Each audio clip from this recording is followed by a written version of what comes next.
Assalamu alaikum. Good evening, everyone. My name is Mr. Ali. Welcome to another Thursday evening's fantastic show on The Real Story on ZMC Network as well. And as always, I'd like to kick things off by sharing with you the latest COVID dashboard that we have. And for another week running, we are now showing a downward decline. So we have 485 cases per 485 positive cases in Birmingham compared to last week, which was 826. In terms of what that means per 100,000 population, 42.5 this week compared to 72.3 per 100,000 population last week.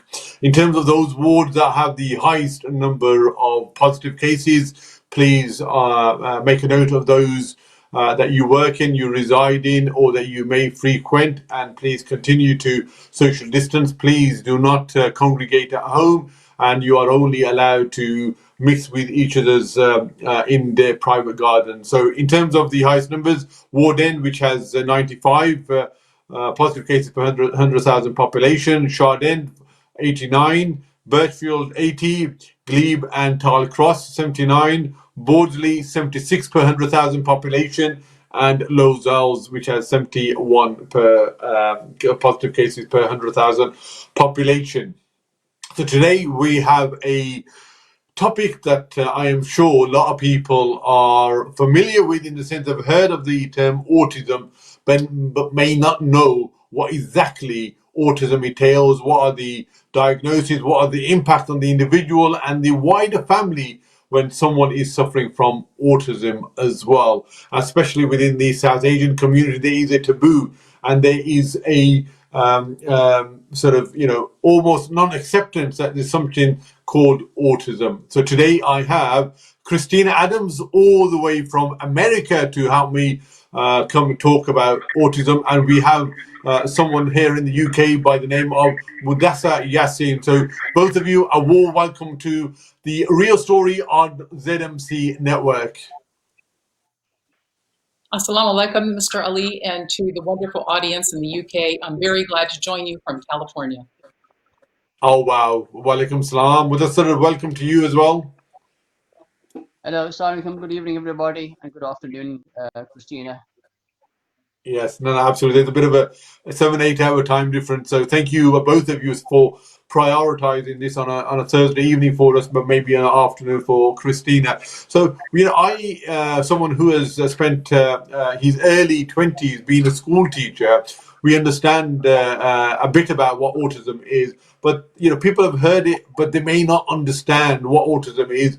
You have spent, your life as a journalist, as a mother, as an author, and as an expert on autism. Can I ask you, Christina, maybe use your background and your expertise and your specialism in this area to give us a bit of an understanding and a background of what is autism?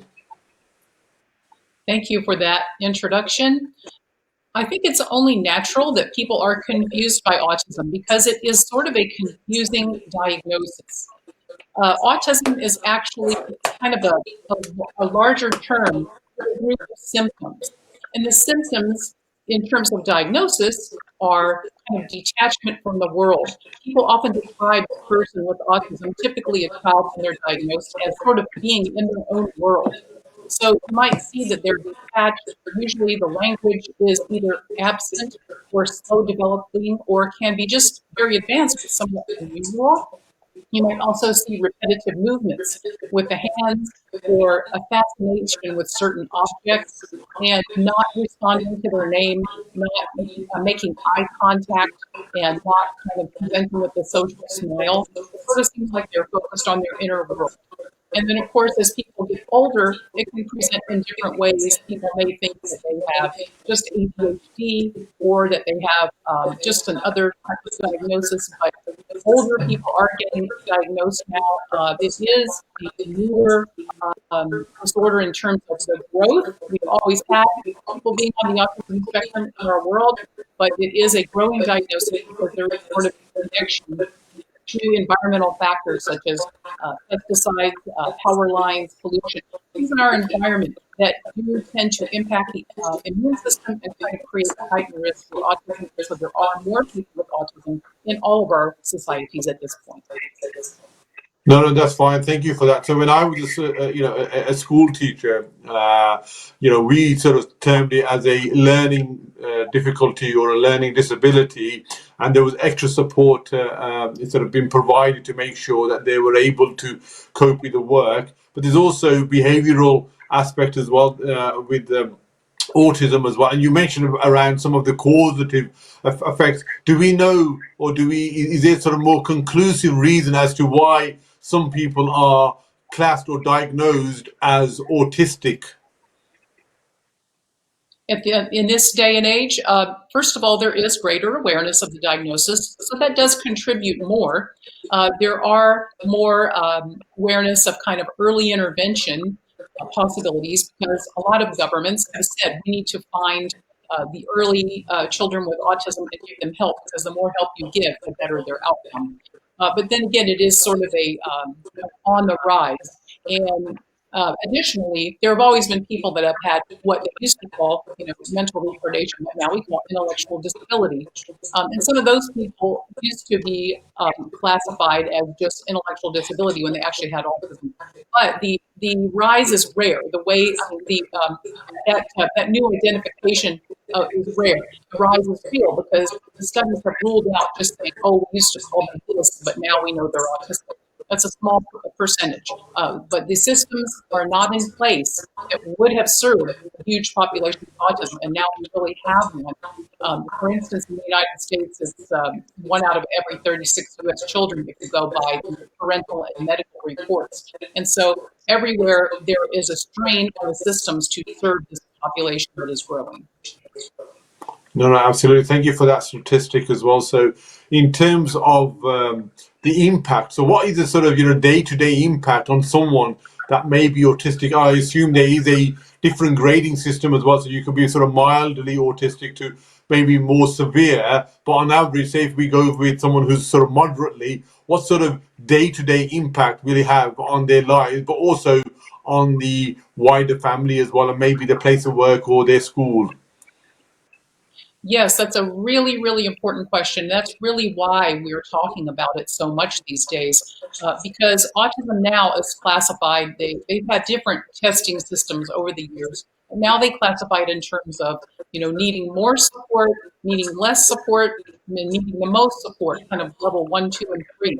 But even your milder cases and people on the spectrum that are not even diagnosed can have difficulties in their life because of the way they socially interact and understand things. So they can have a master's degree but still have issues. But then for the family, let's say with that typical early autism diagnosis that we have these days, maybe 3 years old, 5 years old, 7 years old, they often get kicked out of the classrooms because the child's behavior needs more support and it's expensive.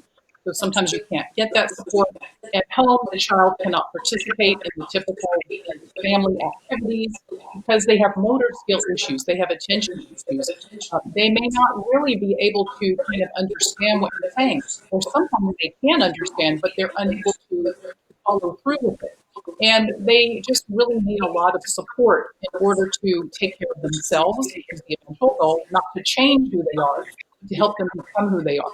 And so you will find the family struggling alone often. And so sometimes they can't go to a place of worship because the child might be screaming or running around, and people don't like that, and they find themselves not invited to friends' gatherings, and that's very, very painful.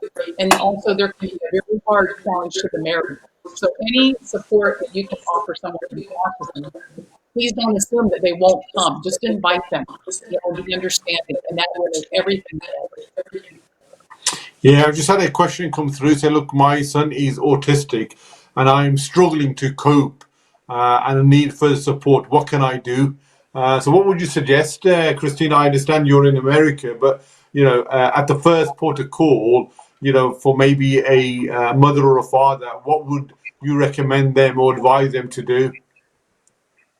Well, first of all, I have notice that every country should have a system, but every country also, it's difficult to access the help in the system. So first of all, you as a parent have to be the one that reaches out and kind of rattles the cage a little and calls and asks and insists that you get in that line and you get a diagnosis. And from my understanding in the UK, sometimes the waits can be very long in the public system. So you might have to go out and get a private diagnosis to speed the process along.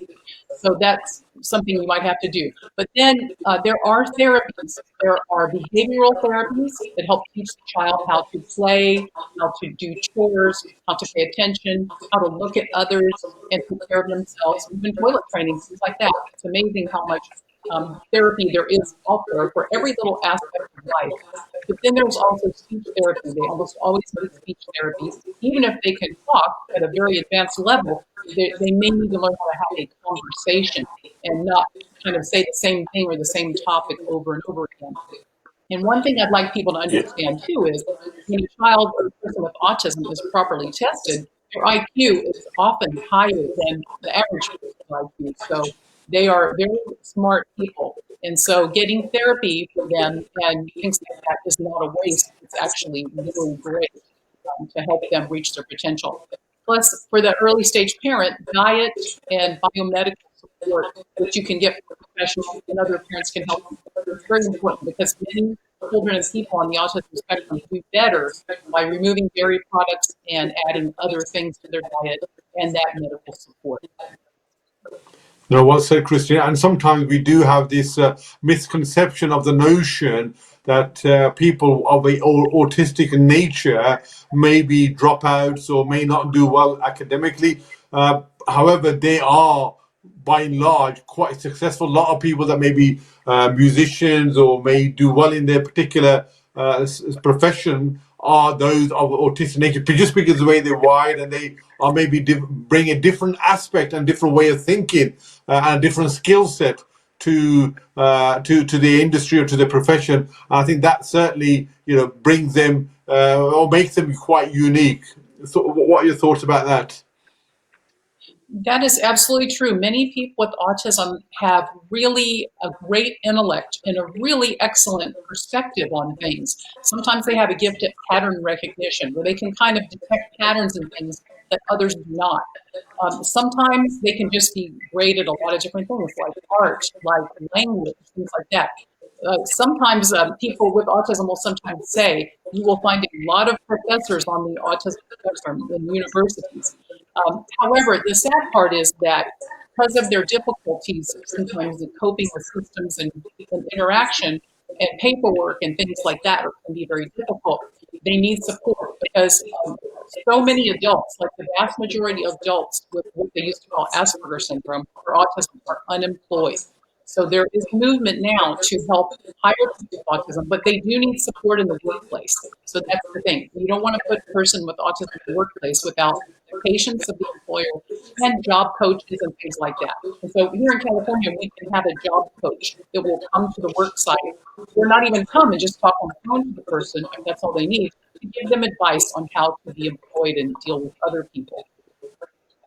No, fantastic. You mentioned earlier about some of the overtly characteristics and behavior people that may be, or especially children that may be autistic, is that they may do their attention span is quite short. They may do something, they may say something which may bring untoward attention, certainly in a family or in a social gathering, and that be quite off-putting for others and also for for the parents and for the immediate family. We as a society are quite regimented. We like things to be done in a certain way, and anything that doesn't quite fit that norm, people do sort of start muttering, and they start looking in a weird way, thinking, oh yeah, there's something not right there. They haven't brought up the kids. How much of a change or acceptance must the wider society play to accept that everyone is different? We got to accept and don't judge, and if children are behaving and are unique, allow them to flourish and grow in their own way, rather than for us all to be robots, so to speak. I absolutely love that topic. So first of all, as a mother, I have suffered through many humiliating moments with my child doing things that were embarrassing. And now that he is in college and doing great, he never does anything like that. But back in the day, when I remember once him being on the stage, and had given a great performance, and everyone clapped, and then he said some joke. He thought it would be funny, but he kind of insulted the local baseball team, and that did not go very well. So I threw my head in shame many times, but now he's hilarious and funny, so he doesn't do that.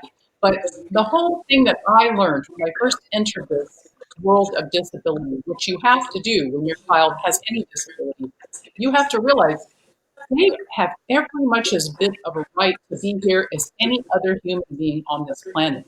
They're entitled to be here. They're entitled to go to different spaces. They're entitled to live their lives. And so they're as equal as anybody else, and they are also just people. Get to know them because they might seem different or be different in some way, but they are really just people with their own likes and dislikes. They are our friends, neighbors, family members. Absolutely, Christina. And I want to sort of just maybe sort of widen that discussion. You've obviously, you're talking about your experience as a, if you don't mind me saying, as a white person in America. We have also, I'm from a South Asian background, from the Indian subcontinent, from Pakistan. We like to have our children being disciplined, behave in a certain way, only speak when they're spoken to, so on, so on. So you can imagine in that sort of environment where there's a lot of social pressures to conform for anyone who is autistic, that sort of stigma, that taboo is then magnified. I'm going to give you obviously the first chance to sort of talk about, what your thoughts or advice may be to the listeners and viewers, and then I'm going to bring Mudassar in as well, to give his unique perspective as someone from that background as well. Yes. Well, thank you for that. In my work, because I'm the author of 2 books, A Real Boy, which is about my son's early autism period, and the second book, which is new, called Camel Crazy, about how I had the idea that camel milk would help my son's autism symptoms, and it did. So that work has brought me into contact with people from all over the world. So I very often am consulted by people from South Asian cultures, African cultures, Middle Eastern cultures, and here in America and the Western world. So it is always striking to me how all parents want the same for their children. We all want the same. And yes, I think some of us here in America let the kids get away with too much. But, we all want them to be self-sufficient, disciplined, and reach the goals and reach their education. But we've all had to get used to the fact that these children are different.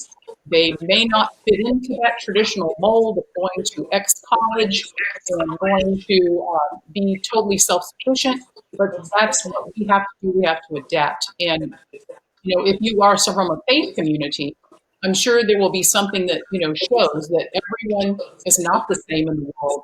Everyone should be kind to those with disabilities. I mean, that's kind of something that a lot of faith will tell you. So we all have to adjust. And yes, there is a bit of a stigma when you kind of get into a situation where society might judge you and say, oh, it's your bloodline. Oh, it's this. Oh, it's that. So I'm here to say that autism, they don't know how much of it is genes and not, and it can come out of nowhere, and it can happen to anyone, and it can happen to very smart families. So it's not like we're exempt from anything. We all are the same. We all don't know what's going to impact our lives. Thank you. Mudassar, your perspective on what I just said earlier? No, I think Christina has definitely hit the nail on the head and given her perspective from living in the US and from a different community. But here in the UK, or coming from a South Asian background or a Kashmiri background, we also do have, unfortunately, a stigma in our society, in our communities, that we often tend to brush under the carpet. And we always tend to have this notion that our children are just behaving a bit differently. We don't really tend to pay attention to their differences, not necessarily a negative, but they just tend to function in a different way. We have to try and manage and address. So I think really what we have been trying to do is raise the awareness of autism and special needs. Since we launched our project 6 years ago, the Hum, which has been to address the needs of these not so commonly spoken about topics that might not be so popular in other communities. And that's all we have aim to educate and raise awareness. Thank you for that. I want to just pick on the point that Christina that you made. You said something about, the camel milk, and how that's helped, your child and yourself with autism. Can you sort of maybe share a bit more when you say it helped? What does that look like? And also, how did you make that inextricable link between autism and camel milk, please? And what evidence is there as well? If you can sort of maybe just shed that'd be useful. Absolutely, and that's what has helped widen my world even farther because of my work with camel milk. So a few years ago, I was at a children's book festival in California. I saw a camel there, and I was very bored that day because my son was reading a book and I had nothing to do, so I wandered over and looked at the camel. I spoke to the gentleman who owned it, and it turned out that I said, "What else are you doing with this milk here?" Because he was making soap and lotions. And he said it's thought to be non-allergenic and be possibly close to human milk. And so that was when I had my light bulb moment. I think that this might be something that could help my son because I knew that his autism was connected to his immune function, and it was also very influenced by what he would eat. And he couldn't tolerate any cow dairy because it would make him hand flap and toe walk and go in circles and just, be out of it. And those are classic autism behaviors. That's what I talked about in the first book. But then I went home and I tried to find this camel milk. I couldn't find it. And then after a few months, there was a new article that said it would help some children in Israel. So then I knew I was on the right path. I managed to get some in from the Bedouins in the desert there. I gave it to my son, and he had an amazing improvement overnight. And ever since then, I have been a camel milk research person and spoke about the value of the camel, the amazing people that take care of it in our desert cultures around the world, and how the camel is also very good for many diseases and the potential treatment even of COVID, as the science is starting to show today with therapies that may include things that attack the virus. So you said about when your son had the camel milk, he was better now. But can you just sort of maybe explain that in more detail when you say better, or things improved in what way, and also whether you also drink camel milk as well, or can anyone drink it?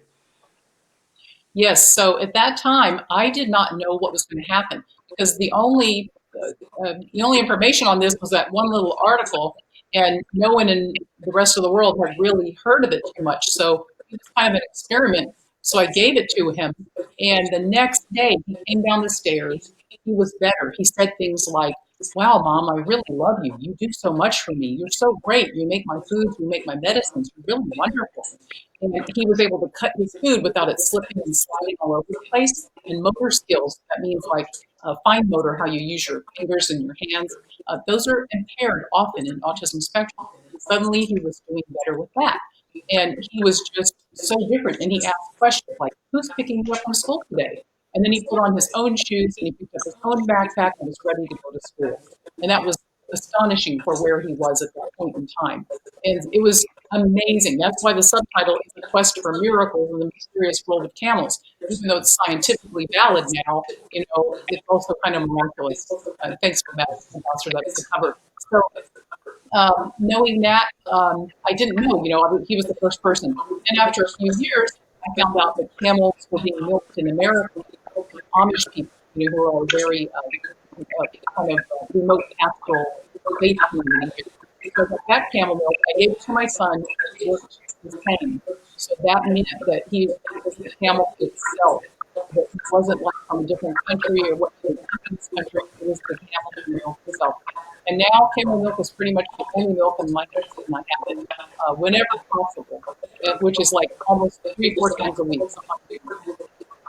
Wow, just you talking about that marked improvement almost overnight, is really inspiring, and certainly has motivated me to have a off the wall discussion with maybe Mudassar with you, because I have a child who was 3 months premature, so you can imagine some of the sort of challenges that he faces, but he's another one, so maybe I will certainly have the discussion with you later on. But but what's your link now with Christina, with autism, and with camel milk. How did you and Christina get in touch with each other?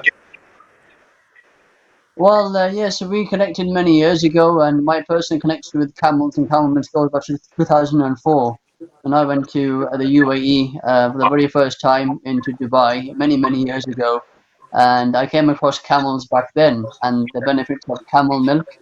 I then went to my friend's farm in Qatar 2005, 2006, and they introduced me to the Bedouin culture, i.e., the benefits of camel milk and how they tend to live their lives, simple lives in the desert with camel milk and dates. And that kind of gave me the passion to learn more about camels and more about their practices. So over the years, I was learning and visiting them, and I brought that back to here in the West. 2015, we set up Hump Group as a community organization to connect bridges east and west through camels and things like dates, i.e., things from the Bedouin's wisdom, and that's what we've been doing for the last 6 years. So I met Christina. We connected many years ago, and our passion has been with the camel milk. I also have a personal journey as well. Please, by all means, share. My personal journey as well, because I have a chronic illness myself. I suffer from a form of IBD, irritable bowel disease, and which means I had to cut a lot out from my diet. All my favorite foods and drinks I couldn't eat anymore. I had to cut a lot of things out. One of them was milk. So I cannot drink milk, being lactose intolerant. So I had to switch away from dairy, and that's where the camel milk helped me to manage my condition to this day. So I wanted to share that with other people. I have a community, so we can benefit from the miracles of camel milk. So, Mudassar, we have a lot of alternatives now away from dairy, like soya, maybe almond. What makes camel milk so unique, say, compared to these alternatives on health, and people with autism? Is there more than just anecdotal, what you yourself and Christina are sort of sharing with us? Is there actual sort of, scientific-based research or data to suggest this is something that's useful and beneficial for people of a autism background?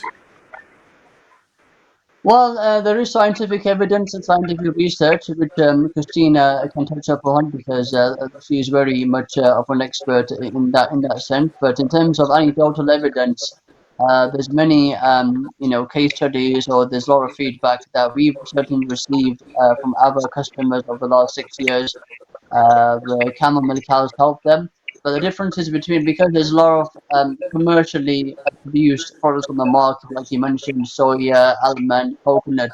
Unfortunately, they're not natural, and they can be very harmful for our bodies with what they contain. So the camel milk itself, it's natural, it's raw. Certainly the one that we provide is completely raw. There's nothing added in there. It's a natural food.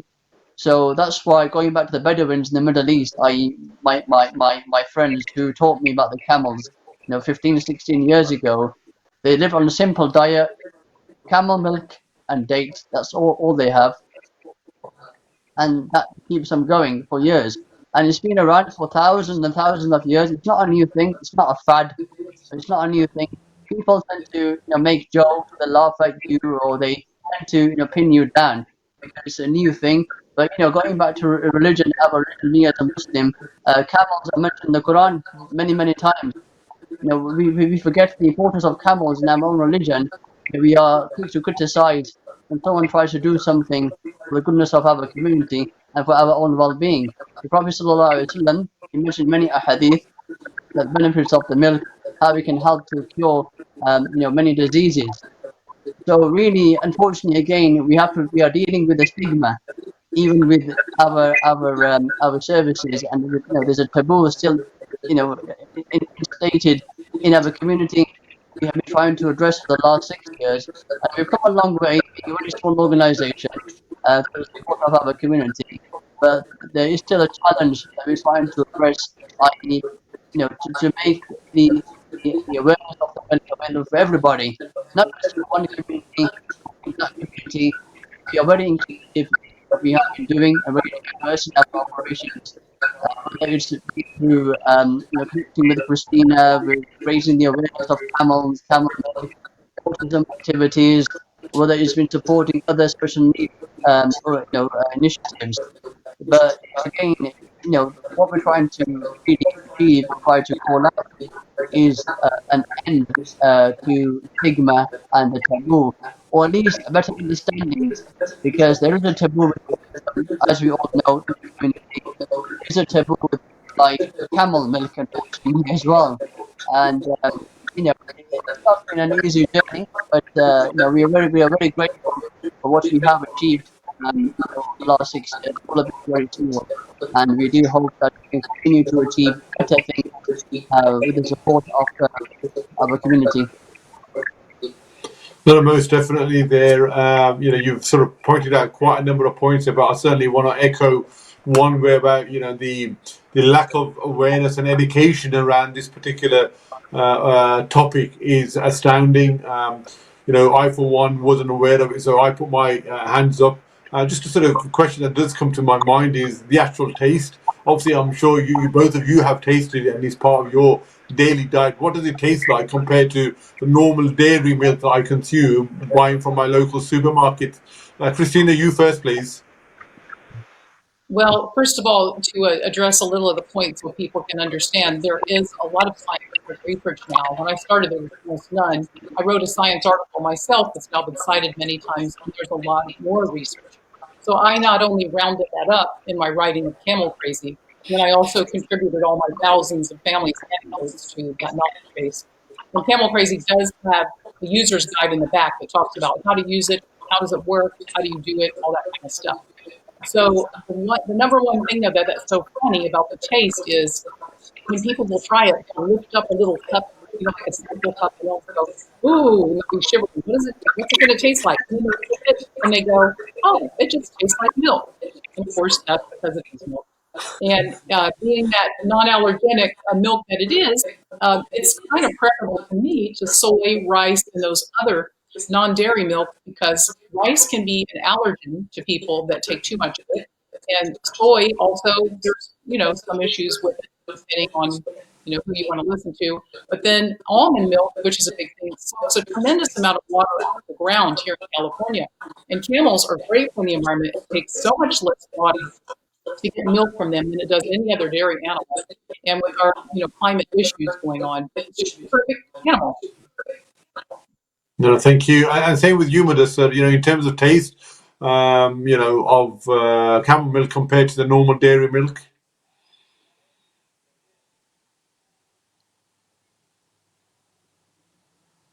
Sorry, we lost you, Modesta. We can't hear you for some reason. Yeah, sorry. No. Unfortunately, I'll get the studio manager to try and sort of get your sound to come back, but I certainly can't hear you. Christina, were you able to hear Modesta then? No, not right now. No. I think something's happened to your voice. We are sort of coming towards the end of the show, Christina. I'm going to sort of ask you to maybe give your final thoughts now, in terms of you as a parent coming through your journey as well, and your sort of maybe your key learns about living with autism, especially with a son. And I was going to ask maybe Mudassir to maybe give a number out, or where would we be able to source if we were interested in getting camel milk. I'm Miss Rudiman, will try and get him back. But if you got any information, please do share that with our audience. Yes, I do. So first of all, I will say, as my experience as a parent, it's been all-consuming, which autism in your children is a big deal, and it tends to consume everything. A lot of the parents lose their ability to work. A lot of the kids, are going to miss out on potential. So any supports are important. You can't do this alone. It's a high-risk problem if you don't have proper support. A lot of the children can run away and they can die, they drown. There's a high risk of drowning. They can fall off things. And a lot of the mothers and fathers have extreme stress, which causes problems in marriage and their own health. So you have to reach out to others.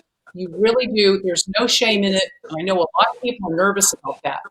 The only way to help yourselves and your family is to reach out to others. And you're going to find your true friends when you reach out. And join the autism community wherever you are. And don't be afraid of meeting adults with autism. You can be really great friends. And I have some myself. So that's really important. And as I said, in the UK, there are support groups. I've looked into that before. There are many around in Birmingham and some other parts. So they're out there on the internet. And third of all, I guess I would say, as far as the milk, his doctor does sell it in the UK. He also carries Camel Crazy, so people are able to buy the book with the instructions and the information and everything they want. They can give it to their doctor. They can read it. It's also a personal story of my survival, on my own journey, to appreciate the amazing gifts that our earth has to offer and that our pastoral people, such as the Waika in India, and such as the Bedouins and other parts of the world, they have so much to offer us. So come on that journey, give yourself some relaxation, and then come out and connect with other people. And then, of course, the doctor can tell you that Hump is available. They can sell you their milk and the book together. And I believe he has a Facebook site. In case we can hear him, he's on Facebook, and he's also on Instagram at Hump Group.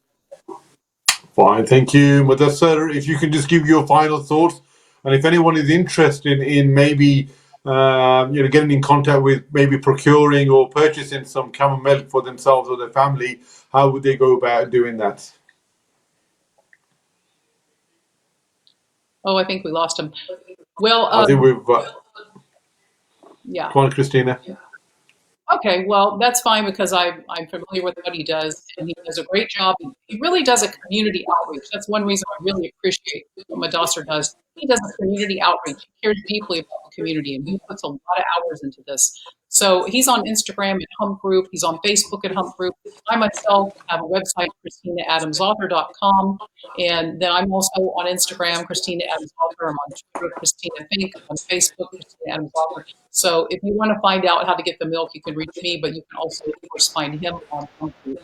And we'll be happy to support you in what's possible. Thank you, Christina. Mudassar, we're just going to give you one more opportunity. If someone is interested in getting the camel milk, how would they go about doing it here in the UK? Yes, apologies for the technicalities. Yes, so we are on social media under Hump Group, HUMPGROUP. That's on Instagram and also on Facebook under Hump Group. You can also email us at hello, HELLO, at humpgroup.co.uk. Alternatively, they can visit our community here in Birmingham. You find those details on our social media pages, and we will be very happy to supply and support our community with Christina's books, which I have here. These are the exclusive author signed books by Christina of Camel Crazy. And we do have, of course, the milk and they'll be Ramadan very soon, in a few days' time. And the best combination we probably think of would be is camel milk updates that come from Palestine. So there would be the ideal Bedouin recipe for the next 30 days of Ramadan. No, thank you. I think you've got your first customer here, so I will call you after this show to take you up on your offer. Just got quite a few pleasant comments coming through, but one last comment I'm going to read out for you. Thank you, Christina and Mudassar, for taking your valuable time out. Very informative, very inspiring. Keep up the great work. I think that's a great way to end this show. Thank you, Christina. Thank you, Mudassar, for today. Really informative and very illuminating for me as well. So really appreciate it on behalf of ZMC Network. That was Christina and Mudassar talking about autism. What does it mean? And not being so judgmental and accepting people are wired differently. People have different ways of behaving, and especially when they are young, please do not try to pass any kind of judgment or try to get them to conform. Allow them to grow naturally. And now with some anecdotal evidence around camel milk, that may be a solution in terms of getting them to calm down and being more, should we say, more orthodox and regulating their behavior. I hope you found the program useful.